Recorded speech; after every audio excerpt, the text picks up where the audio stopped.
우리는 지난 편을 통해 성령님과 악한 영이 우리 안에 들어올 때 어떻게 들어오게 되는지, 또 들어오게 된다면 우리의 어디에 머물게 되는지에 대해 살펴보았습니다.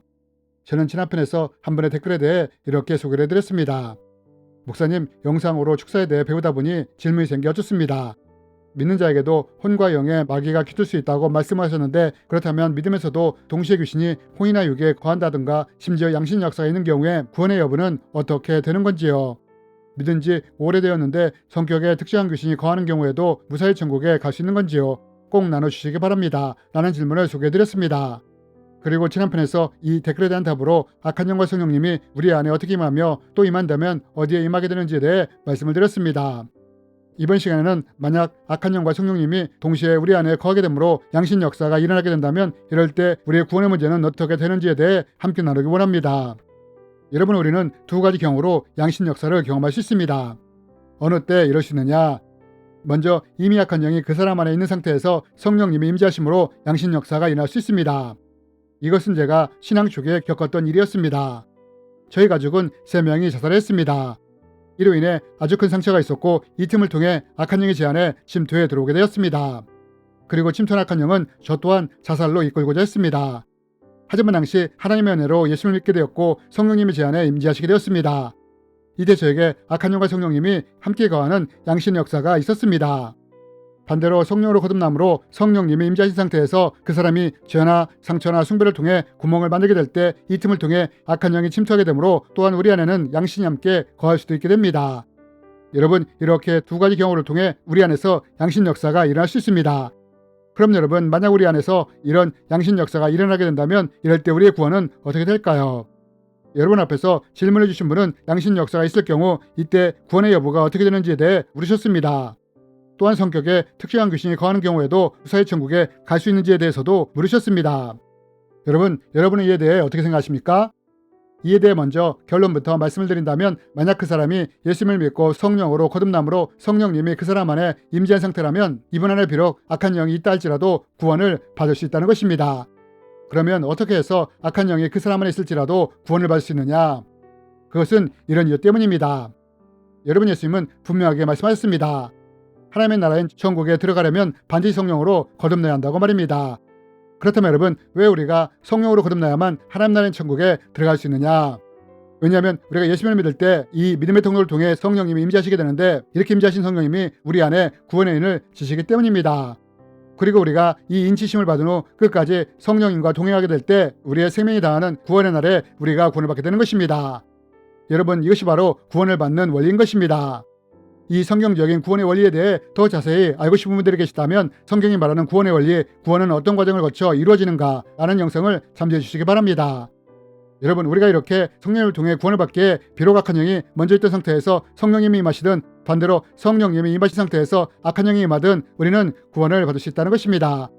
저희 경우에는 이미 악한 영이 거하고 있었지만 성령님이 임재하시면서 저희 상처를 치유해 주셨고 상처 속에 숨어있던 악한 영을 쫓아내 주심으로 양신 역사가 사라지게 되었습니다. 어쨌든 비록 어떤 이유에 있었든지 성령님과 악한 영이 양신으로 함께 거할지라도 성령님이 우리 안에 계시다면 우리가 구원을 받을 수 있다는 것입니다. 그런데 여러분, 이제부터 우리가 알아야 할 중요한 것이 하나 있습니다. 그것이 무엇이냐? 우리 안에 성령님과 악한 영의 양신이 거할 때 우리가 구원을 받을 수는 있지만, 만약 이 상태에서 악한 영을 그대로 두게 된다면 이때 구원의 문제에 영향이 있을 수 있다는 것을 알아야 한다는 것입니다. 그럼 만약 이미 성령님이 임하신 상태에서 악한 영이 침투하게 되었는데 이 악한 영이 우리의 죄로 인해 계속해서 우리 안에 거하도록 둔다면 이럴 때는 어떻게 될 수 있느냐? 이제부터 이에 대해 말씀을 드리기 원합니다. 여러분, 사도 바울은 디모데전서를 통해 디모데에게 이런 당부를 합니다. 믿음의 선한 싸움을 싸우라. 영생을 취하라. 이를 위하여 내가 부르심을 받았고 많은 증인 앞에서 선한 증언을 하였도다. 여러분, 사도 바울이 디모데에게 뭐라고 당부를 합니까? 믿음의 선한 싸움을 싸우며 영생을 취하라고 말을 합니다. 그런데 여러분, 이미 당시에 디모데는 믿는 사람으로서 영생을 가진 사람이 아니었습니까? 그러면 여러분, 디모데는 예수님을 믿음으로 성령으로 거듭나 영생을 가진 사람이었는데 왜 사도 바울은 믿음의 선한 싸움을 싸우며 영생을 취하라고 말하는 것일까요? 여기에는 우리가 알아야 할 아주 중요한 영적인 원리가 있습니다. 여러분, 우리가 예수님을 믿을 때 성령님은 이 믿음의 통로를 통해 우리 안에 임재하시며 구원의 인을 지시게 됩니다. 이때 우리가 성령으로 거듭나며 구원을 받게 되는 것입니다. 그러나 만약 누군가가 죄나 상처나 숭배를 통해 구멍을 만든다면 이때 악한 영이 그 사람 안에 침투해 들어올 수 있다는 것입니다. 이럴 때가 바로 양심이 함께 거하는 상태가 되는 것입니다. 물론 비록 이런 상황일지라도 우리는 구원을 받을 수 있습니다. 하지만 만약 그 사람이 여전히 죄를 따르고 죄의 영향력 아래 거하며 악한 영의 통제와 통치를 받게 된다면 이로 인해 어떻게 될 수 있느냐? 여러분, 만약 누군가가 지속적으로 죄를 따르기 시작한다면 이럴 때 성령님은 근심하시기 시작하십니다. 그러면서 그 사람에게 회개하라고 말씀을 하신다는 것입니다. 양심이나 죄책감을 통해서라든지 말씀을 통해서라든지 혹은 사람을 통해서라도 회개하라고 말씀을 하신다는 것입니다. 그러나 그 사람이 이러한 성령의 말씀을 무시하고 계속해서 죄 속에 거하며 죄의 영향력 아래 있게 된다면 이럴 때 어떻게 될 수 있느냐? 이때 이 틈을 통해 악한 영이 침투해 들어오고 들어온 악한 영은 그 사람 속에 숨어서 계속해서 죄를 짓도록 공격하며 유도해 나간다는 것입니다. 그렇다면 여러분, 왜 악한 영은 그 사람으로 하여금 계속해서 죄를 짓도록 유도하는 것일까요? 그것은 죄의 속성에는 하나님과 멀어지게 하며 믿음을 떨어뜨리게 하는 속성이 있기 때문입니다. 그래서 그 사람의 믿음을 떨어뜨리기 위해 계속 죄를 짓도록 공격하며 유도해 나간다는 것입니다. 이러면서 결국 악한 영이 노리는 것이 무엇이냐? 그것은 그 사람으로 하여금 죄로 말미암아 믿음에서 떠나도록 만들어간다는 것입니다. 여러분, 디모데 전서에 보면 믿음에서 떠난 사람들에 대해 이렇게 말을 하고 있지 않습니까? 그러나 성령이 밝게 말하시기를 후일에 어떤 사람들이 믿음에서 떠나 미혹하는 영과 귀신의 가르침을 따르리라 하셨으니, 돈을 사랑함이 일만하게 뿌리가 되나니 이것을 탐내는 자들은 미혹을 받아 믿음에서 떠나 많은 근심으로 자기를 찔렀도다. 여러분, 결국 악한 영이 죄를 짓도록 하는 이유가 뭔지 아십니까? 그것은 계속해서 죄를 짓게 될 때 믿음이 약해지고 어느 순간 이 믿음에서 떠나게 될 수 있기 때문입니다. 이래서 악한 영은 그 사람의 믿음을 소멸시키기 위해 계속 죄를 짓도록 공격하며 유도하는 것입니다. 그런데 여러분, 만약 그 사람이 이렇게 계속해서 죄를 지음으로 믿음이 소멸되게 된다면 이때 그 사람 안에서 어떤 일이 일어날 수 있게 되느냐?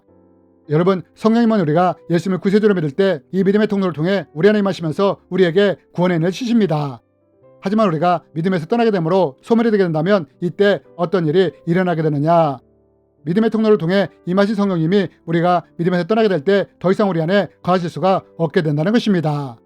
그래서 결국 성령님이 떠나심으로 우리 안에서 소멸되시게 된다는 것입니다. 그래서 사도 바울이 성령님을 소멸시키지 말라고 한 것입니다. 그리고 이렇게 성령님이 소멸되게 된다면 우리 안에 성령님이 인치셨던 구원의 인도 사라지게 되는 것입니다. 구원을 통해 받은 영생이 사라져버린 것입니다. 여러분, 이런 이유로 사도 바울이 디모데에게 믿음을 떠남으로 영생을 잃은 사람처럼 되지 말고 끝까지 믿음의 선한 싸움을 함으로 영생을 취하라고 권면을 한 것입니다. 그러므로 우리는 이것을 기억해야 합니다. 만약 성령님과 악한 영의 양심 역사가 있다면 이럴 때는 여전히 우리에게 구원의 인을 치신 성령님이 우리 안에 여전히 거하신 상태이므로 이때 우리는 구원을 받을 수 있습니다. 그러므로 이럴 때는 우리가 성령의 뜻을 따르고자 애를 쓰며 우리를 거룩하게 유지함으로 죄나 상처나 숭배의 집을 짓고 있는 악한 영을 쫓아내야 합니다. 그리고 이것이 바로 우리가 해야 할 믿음의 선한 싸움인 것입니다. 하지만 만약 누군가가 성령님이 아니라 죄를 따르며 악한 영의 공격을 지속적으로 허용하게 된다면 죄로 인해 우리의 믿음이 약해지게 된다는 것입니다. 결국 이로 인해 믿음에서 떠나게 된다면 이때 성령님이 떠나시며 우리 안에서 성령님이 소멸되게 되심으로 구원의 인치심도 사라지게 된다는 것입니다. 결국 이로 인해 구원을 통한 영생도 사라지게 되는 것입니다. 그래서 사도 바울이 우리가 구원의 믿음을 끝까지 지킬 수 있도록 믿음의 선한 싸움을 하라고 당부를 하는 것입니다. 그리고 이것을 통해 영생을 취하라고 말하는 것입니다. 그렇다면 여러분, 우리는 어떻습니까? 저는 우리의 생명이 다하는 그날 사도 바울이 했던 고백을 우리도 동일하게 하는 분들이 되었으면 좋겠습니다. 나는 선한 싸움을 싸우고 나의 달려갈 길을 마치고 믿음을 지켰으니 이제후로는 나를 위하여 의의 면류관이 예비되었으므로 주 곧 의로우신 재판장이 그날에 내게 주실 것이며 내게만 아니라 주의 나타나심을 사모하는 모든 자에게 도니라.